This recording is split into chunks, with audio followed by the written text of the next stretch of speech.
Chat, I've always wondered this, but never been curious enough to look it up. How the fuck do gas stations work? It's 1913. You're driving along in your brand new Ford Model T. The roof is down, the sun is out, life is good, but you're running out of gas. Luckily, the world's first gas station just opened up around the corner, so you pull in and fill up your car in seconds. This was a brand new concept at the time, and it planted a seed that would go on to change the world. The car market exploded, and soon more than 150,000 gas stations had been built all across the country, giving people the freedom to travel like never before. Since then, gas stations went from being dangerous fire hazards at the side of the street to ultra-efficient pit stops, pumping out 3 billion gallons of fuel around the world every day. We modeled the entire thing to show you the hidden engineering behind gas stations, the 100-year quest to master them, and the incredible Okay, so there is a fuel tank underground. That's what I thought. I just thought, like, originally when I first thought of this idea, I was like, do gas pumps just pump the gas from underground? Not in a tank, just like pump it from the ground? But then I thought that makes no sense because I see like oil tankers driving around with gasoline. So surely they must be pumping it from like a oil making plant into the truck and then from the truck into the gas station, right? But how do they like never run out of gasoline though? mechanisms that make them work. At the gas station. In order to understand how gas stations work today, we need to go back to a time before they even existed. Most people didn't have cars yet, but kerosene was being widely used to power lamps and stoves. To get it, you'd go to a hardware store where an employee would pour it straight into a can and sell it to you. When cars started coming along, the kerosene would go from the store into a can and the customer would pour it into their car using a funnel. This was slow and dangerous, and so there needed to be a safer and more efficient way to pour kerosene. That's when American inventor Sylvanus Bowser came up with the fuel pump. So long, gay Bowser! This was a hand-driven mechanism that squeezed kerosene from its container through a one-way valve and out of a nozzle on top. One full crank would dispense exactly 1 gallon of fuel. Soon, these pumps started being placed on city streets, allowing cars to be filled up conveniently by an attendant. But customers had no idea if they were actually getting all of the fuel they paid for. So it literally was just on the side of the street. And somebody would stand out there and do that. Because I've always known that there used to be gas stations that people would pump your gas for you. But I didn't know the exact purpose for why they were doing it. And wouldn't let you do it. And so, a few years later, the visible fuel pump was invented. The attendant would first pump the fuel into a glass tank on top of the pump, measuring it to an exact amount. Then, by opening a valve, gravity would drain all of the fuel into the customer's car. These small curbside gas pumps worked well in the early days, when in 1900 there were only 8,000 cars in the whole US. But just 12 years later, that number increased to 1.2 million, and suddenly, holy shit. Oh my, like I never even thought about,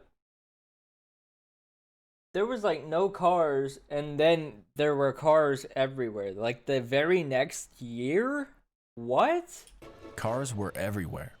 Traffic jams started building up around every pump, and the small 50-gallon tanks couldn't cope with the demand.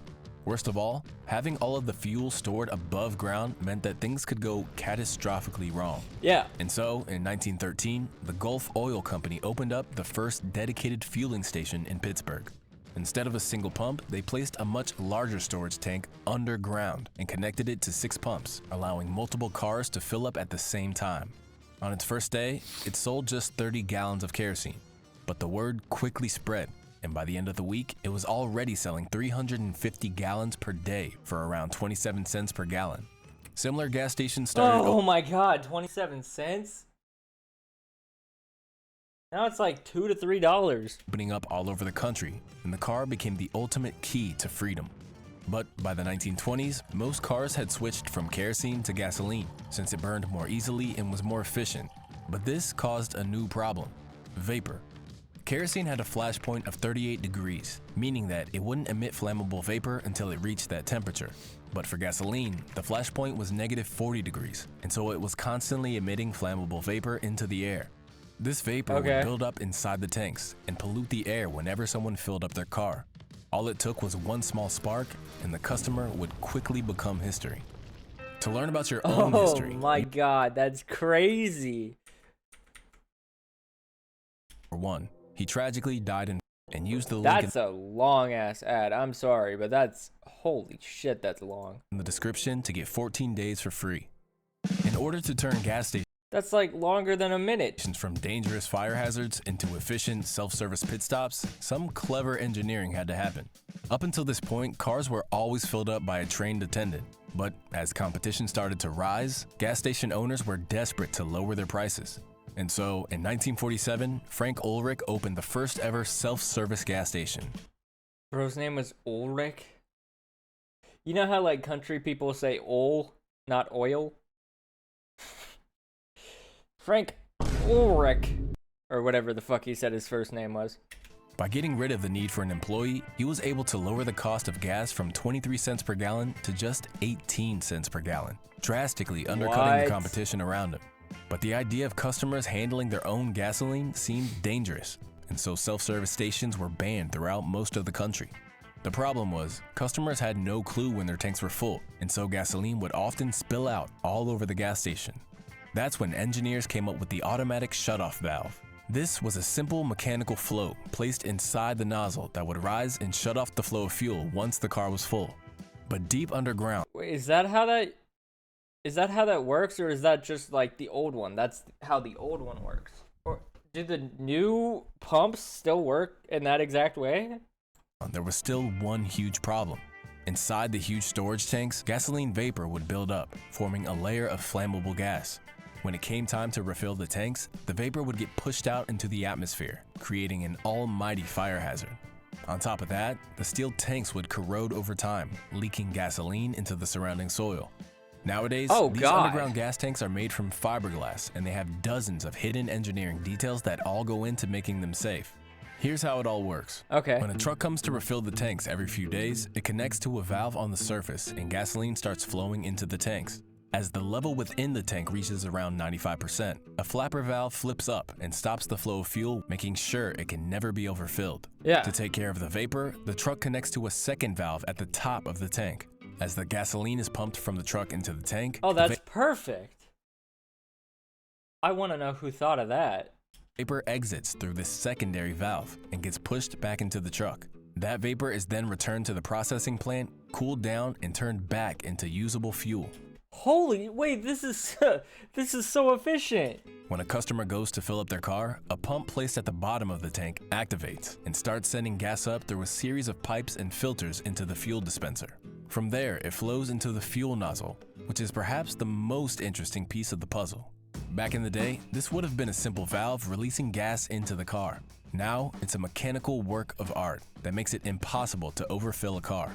As the fuel enters the nozzle, it pushes its way through a narrow opening. Small holes around the opening lead down a thin pipe to a small opening at the tip of the nozzle. As the fuel flows, a low pressure region forms here thanks to the Venturi effect. Because of this, air starts being sucked in through the narrow pipe and into the opening, where it mixes with the gasoline. Another tube, also connected to the narrow opening, leads to a small compartment containing a sealed membrane. This is where the magic happens. When the lever gets pressed, it pivots around here and opens up a valve, allowing fuel to pass through. But the only thing holding this part in place is a set of ball bearings. When your car is full, the fuel covers the hole at the top of the nozzle. This cuts off the flow of air being sucked into the system, and so, the only other path to get more air is through the other tube. But it's completely sealed, and so this negative pressure sucks the air out of the sealed compartment, creating a vacuum and lifting up the membrane. The ball bearings are now free to drop, causing the whole lever system to fall, closing the valve and cutting off the flow. Wait, who in the hell is this smart to come up with this? Oh my gosh, this is genius. Like, actually genius. Fuel. After the 70s, cars became more efficient and required less trips to fill up, and so the number of gas stations started to decline. But thanks to 100 years of engineering, gas stations became safe and mundane. Thanks to MyHeritage for supporting this video. Get 14 days. Damn, bro. Like, I'm giving this channel a subscribe, even though they have like almost 2 million. Holy shit, that was a good video. I would have never thought that that's how it worked. I assume that, you know, I see a fuel tanker, it comes to fill up the hole in the ground. I just didn't know how all of this worked in general. No, that's crazy. That's so cool. Yeah, I would have never assumed any of that works the way that it works. Anyways, chat, if you learned something new, like and subscribe. Also give them a subscribe as well. I'll see y'all later.